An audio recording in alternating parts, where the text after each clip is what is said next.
What's up, Bladers? Welcome back to another Beyblade Burst unboxing video. Today we got the next Bay under the Burst Ultimate line. Gatling Dragon KRCM-10 B199. The next Bay under the Burst Ultimate system, or Burst Ultimate Layer series, I should say, since this is just DB. So again, as you can see at the top, this is the gimmick.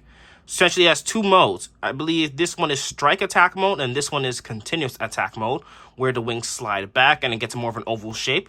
When it comes to overall aesthetics, it looks a lot like Tempest Dragon, featuring the rainbow designs on the golden parts of the blade, which is great because Tempest was easily my favorite dragon in terms of overall appearance. And even comes with the new D gear, which can be attached onto the Nexus disc, so you can upgrade your Belial combination. So I'm going to add that to Divine Belial later. On the back, we have the Gatling, excuse me. On the back, we have the Dragon DB core, the Gatling BU blade, the 10 armor, Karma disc, and the Charge Metal Dash driver. Once again, as you can see, the D gear right here. And here it's advertising Dragon's Gatling slide blade ability against Prominence Valkyrie. So without further ado, let's get this unboxing started. So the first thing we're going to cover is the new D gear. So as I said before, this could be attached to any Nexus disc or the metal piece of the All Might driver to upgrade your Belial combination. What's cool about the D gear is that it's designed off the Sting disc from the original Ace Dragon combination, and it sort of has a bound attack ability. So here's Nexus right here. So I'm going to attach the D gear on it like so. There are little grooves for it to be attached on. And as you see, it has a sliding ability similar to the Gatling blade. It slides back and forth. And I imagine this is supposed to act like a bound attack, where if the base spinning, it could slide forward and then add extra damage to the opponent's in combination. At least I assume so. Honestly, it feels like they just added this gimmick to make it unique compared to S gear, which makes sense because I personally would have been a little disappointed if it was just another S gear. Obviously, with S gear, one mode is free spinning, and if I were to say flip it around, it would be fixed for a pure attack. But like I said, D gear has a sliding ability.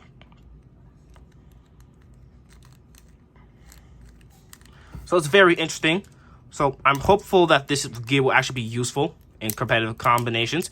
I'm not a very competitive blader myself, but just so for all my competitive bladers out there, hopefully the D gear is a good part for you to use.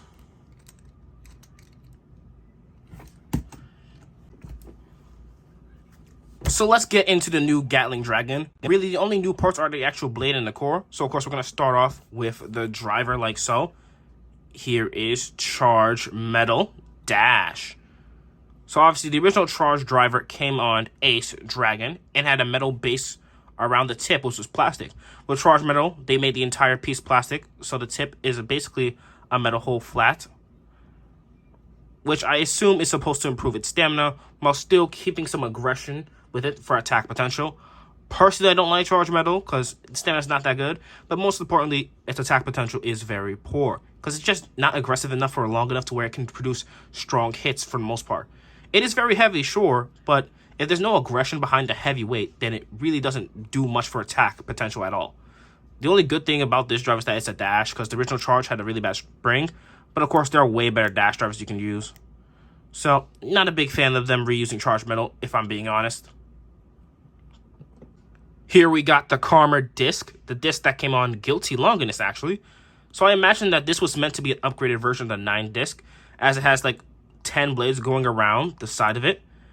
And they're positioned to where if it's on a left rotating combination, they will generate a strong downforce to increase aggression, which would be good for attack. And obviously, as you can tell, has an aggressive shape. So I assume they gave Dragon the Karma disc just because, you know, Longinus is another heavyweight Dragon Bay. So it makes sense for this combination in total.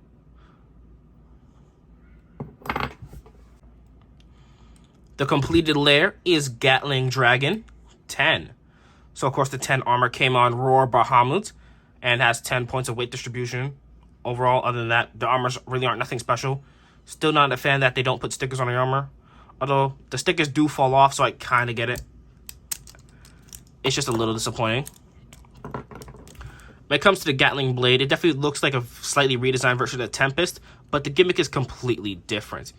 So as you can see, it has two dragons on the side here, these are two of the main contact points. You have the dragon heads and, of course, these wings. So if you push these edges of the dragons in like this, the heads pop out, kind of exposing its jaw, and the wings slide back like this, thus giving it a more oval shape, which improves attack power. And as a result, the main contact points are these giant spikes here, where the rainbow sticker pattern starts to appear. I really do love the aesthetics of this, by the way. The rainbow is just such a nice look to it, because it references the rainbow turbo ability that we saw in the anime, and it really makes it pop out, because without the stickers, it honestly does look bland, in my opinion. But yeah, anyways, when it does hit this spot right here, then it kind of does cause the blade, it's supposed to cause this part to push back forward a little bit, I guess, to add more force to the hit. But yeah, that's pretty much Dragon's gimmick, the Gatling gimmick. The gimmick of the Gatling blade, I should say. So it's definitely a very interesting gimmick. I'm glad they didn't just do the awakening system from Tempest again, because that would have gotten a little redundant. They had decided to do something unique with it, which is pretty cool. So in high mode, when the armor is fully pushed in, you can't push in the actual edges of the dragon heads inside. As a result, the drawers won't open, so it's stuck in its initial mode. This mode is actually called Strike Attack mode, I believe. And the mode it was in previously, which is only be able to access through low mode. This is its continuous attack mode. So yeah, once again, if the armor's in, you can't access a continuous attack mode at all. I mean, if the bay is in high mode, I should say. When it comes to the Dragon Core, it is actually very similar to Valkyrie 1. As you can see, it is spring-loaded, and it is able to form a bound attack. Now, unlike the Valkyrie 1 core, where the Valkyrie 1 core goes a little bit past the halfway point before it stops, the Dragon Core goes a little before the halfway point. I guess it's to decrease the risk of self-burst, which was a major problem with stock Savior Valkyrie. However, the Valkyrie 1 core was good for stamina and defensive combinations, so I assume Dragon will be the same. Without further ado, let's finally get into some test battles with the new Gatling Dragon.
So I hope y'all enjoyed my unboxing of the new Gatling Dragon. Make sure to like, comment, and subscribe. Share this video. And see y'all next time for the next Beyblade Burst unboxing.